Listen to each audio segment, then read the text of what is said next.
Shalom, saudara-saudari yang terkasih dalam Tuhan. Ada satu pertanyaan yang sering muncul dalam hati banyak orang. Mengapa justru orang yang berhati baik, yang tulus, yang tidak pernah menyakiti orang lain malah sering menjadi korban dari perlakuan yang tidak adil? Mereka yang jujur sering diperlakukan semena-mena, mereka yang setia justru dikhianati, dan mereka yang berhati lembut sering dianggap lemah dan diremehkan. Kadang kita berpikir, Tuhan, di mana Engkau saat aku disakiti?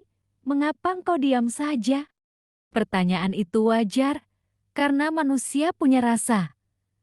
Namun hari ini, mari kita belajar untuk melihat penderitaan bukan dari sisi manusia, melainkan dari kacamata kasih dan rencana Tuhan.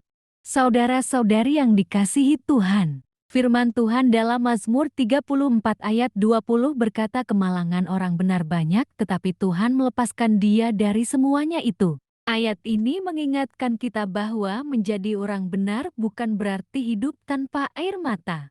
Justru sebaliknya, semakin kita berjalan di jalan kebenaran, semakin besar tantangan yang kita hadapi.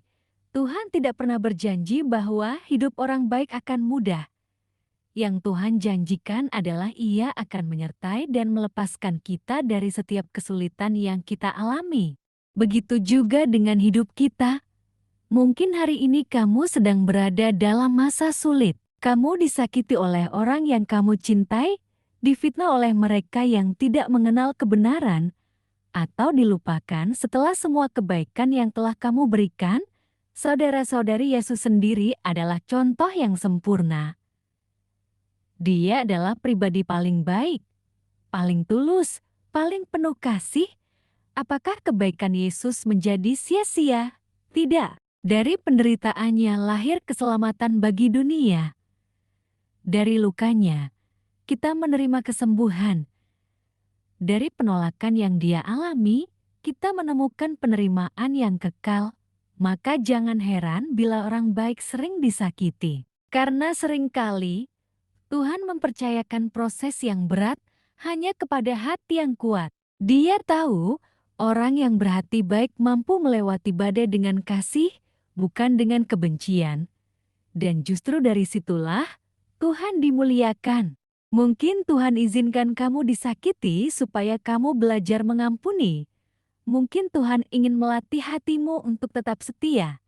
Bahkan ketika orang lain tidak membalas kebaikanmu, atau mungkin Tuhan ingin memakai pengalamanmu sebagai kesaksian hidup, agar kamu bisa menguatkan orang lain yang mengalami hal yang sama.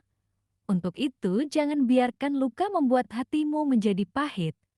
Biarkan Tuhan memakai luka itu untuk melahirkan kasih yang lebih dalam, pengampunan yang lebih besar, dan iman yang lebih kuat. Saudara-saudari terkasih, kebaikan sejati tidak membutuhkan tepuk tangan, ia hanya perlu kesetiaan. Kesetiaan untuk tetap melakukan yang benar, walau dunia tidak membalas dengan keadilan. Terima kasih sudah mendengarkan renungan hari ini. Jangan lupa untuk membagikan video ini agar semakin banyak orang diingatkan bahwa melakukan kebaikan tidak pernah sia-sia. Tuhan Yesus memberkati hidupmu, dan biarlah damai sejahteranya senantiasa tinggal di hatimu.